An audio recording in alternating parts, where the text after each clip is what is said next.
মহাপ্রলয়ের siren বেজে উঠেছে। ওয়াশিংটনের একটিমাত্র আত্মঘাতী ক্রুজ মিসাইল এবার গোটা বিশ্বকে তৃতীয় বিশ্বযুদ্ধের খাদের কিনারায় আছড়ে ফেলেছে। ইরানের মাটিতে চীন ও রাশিয়ার সঙ্গে সংযুক্তকারী রেল সেতু গুঁড়িয়ে দিয়ে আমেরিকা এবার এমন এক দানবীয় ত্রিমুখী ফাঁদে পা দিয়েছে, যার পরিণতি যে কতটা ভয়ঙ্কর হতে চলেছে তা ওয়াশিংটন কল্পনাও করতে পারবে না। ড্রাগন এবং ভল্লুকের পেটে লাথি মেরে পেন্টাগন আজ নিজেদের মৃত্যু পরোয়ানা স্বাক্ষর করেছে। ইরানের একটিমাত্র নিখুঁত চালের কাছে পরাস্ত হয়ে খাদের কিনারায় ঝুলছে ডোনাল্ড ট্রাম্পের অহংকারের আমেরিকা। একাকী তেহরানের সাথে টিকতে না পেরে উন্মত্তের মতো পশ্চিমা সামরিক জোট ন্যাটোকে যুদ্ধের ময়দানে নামানোর মরিয়া চক্রান্ত শুরু করেছে হোয়াইট হাউস। কিন্তু তাতেও শেষ রক্ষা হচ্ছে না। আমেরিকার এই নগ্ন আগ্রাসনের সমুচিত জবাব দিতে এবং পারস্য উপসাগরকে মার্কিন বাহিনীর গোরস্থানে পরিণত করতে সরাসরি মহাযুদ্ধে অবতীর্ণ হতে যাচ্ছে পারমাণবিক শক্তিধর চীন এবং রাশিয়া। ঘটনার ভয়াবহতা শুরু হয়েছে একটি অমার্জনীয় মার্কিন বোকামির মধ্য দিয়ে।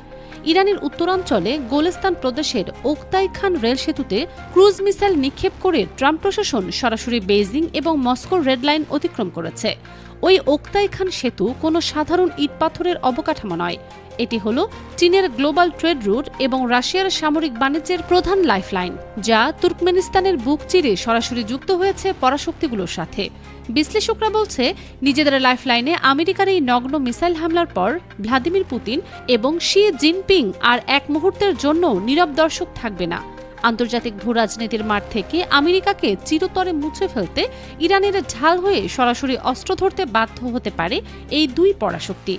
আমেরিকার এই একটিমাত্র ভুল পদক্ষেপ আজ পুরো বিশ্বকে এমন এক পারমাণবিক ধ্বংসযজ্ঞের দিকে টেনে নিয়েছে, যেখানে সবার আগে ভস্মীভূত হতে পারে খোদ মার্কিন যুক্তরাষ্ট্রই।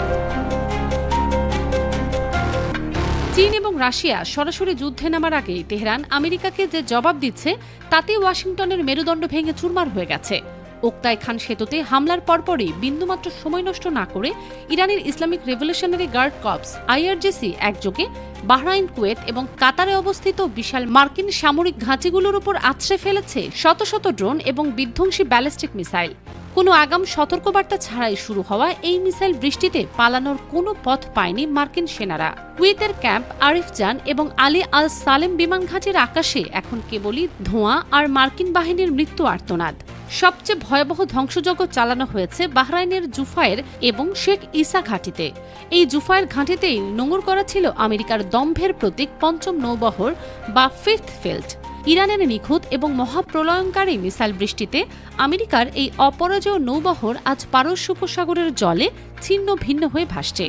এই চরম আঘাত হানার ঠিক আগ মুহূর্তে আইআরজিসি পবিত্র কোরআনের সূরা আত-তাওবার 14 নম্বর আয়াত স্মরণ করে দিয়ে সরাসরি রক্তক্ষয়ী জিহাদ ঘোষণা করেছে।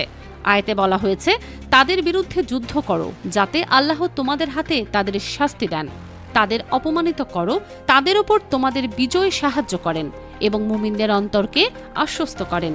ইরানের সংসদের জাতীয় নিরাপত্তা কমিটির মুখপাত্র ইব্রাহিম রেজাই পুরো বিশ্বকে সাক্ষী করে অত্যন্ত স্পষ্ট ভাষায় আমেরিকাকে জানিয়ে দিয়েছেন, ইরানিরা কাউকে ভয় পায় না এবং ওয়াশিংটন যেন আরও কঠিন এবং নির্মম চপেটাঘাতের জন্য প্রস্তুত থাকে। ইরানের এই রুদ্রমূর্তির সামনে আমেরিকার পরাশক্তিগুলোর মুখোশ পুরোপুরি খসে পড়েছে।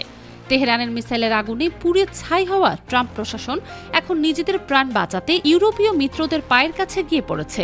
তুরস্কের আঙ্কারায় ন্যাটোর 32 সদস্য দেশের শীর্ষ সম্মেলন থেকে ট্রাম্প যখন যুদ্ধবিরতি চিরতরে সমাপ্তির ঘোষণা দিচ্ছিলেন, তখন তার কণ্ঠের দাম্ভিকতার আড়ালে লুকিয়েছিল চরম মৃত্যু ভয়। ইউরোপীয় মিত্রদের কাছে হরমুজ প্রণালীর নিরাপত্তার জন্য রীতিমতো সাহায্য ভিক্ষা করেছিলেন মার্কিন প্রেসিডেন্ট। কিন্তু ন্যাটো প্রধান মার্ক রুটের সামনে ট্রাম্পকে স্বীকার করতে হয়েছে চরম এক সত্য, ইউরোপীয় মিত্ররা আমেরিকার এই নোংরা আগুনে হাত দিতে নারাজ।